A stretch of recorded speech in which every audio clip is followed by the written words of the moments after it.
బ్యాగ్లో ఏముందని చెప్పలేదే. ఉండే చాక్లెట్లు అన్నీ అయిపోయాయండి. ఒక దోశ డైరీ ఉండింది, అది కూడా అయిపోయింది, తీసుకెళ్ళిపోయారు. దోశ టైం లేదు, ఇది వేరే టైం అండి. అదే ఫుల్ మీల్ చెప్తారు కదా, ఫుల్ మీల్ తినాలి. ఇప్పుడు ఫుల్ మీల్ తినాలి అంటే మనకి finally full meal full meal తినాలంటే నిక్తో వెళ్ళి ఫుల్ మీల్ తినడానికి ఛాన్సే లేదండి.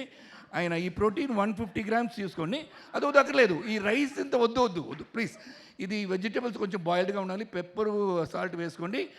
అది నో శరత్, నేను శరత్ని పిలుస్తానండి. Sharath please don't do it. And bicep competition ఒకటి ఉందండి, March 20th ఎవరు బైసప్ లార్జ్గా ఉంటుంది పోటీ ఉంది. And they're all Varu and Pooja encouraging me. My biceps will be bigger than Nick's. So all the press will be invited అండి. Press ఇలాంటి ఒక press meet పెట్టి అప్పుడు నేను చూపిస్తా ఎవరు బైసప్ బిగ్గర్ అని. Nick, I'm waiting. I'm also waiting. ఆ ఈవెంట్కి యాంకర్ నేనే. I will bring the measuring tape ready చేయండి. కానీ ఎందుకైనా మంచిది మీరు ఆయనతో కాంపిటీషన్కి వెళ్లకుండా ఉండడమే బెటర్ అనిపిస్తుంది. ఆల్మోస్ట్ ఆయన బైసెప్ చొక్కాలోంచి చినిగి బయటకు వచ్చేలాగుంది.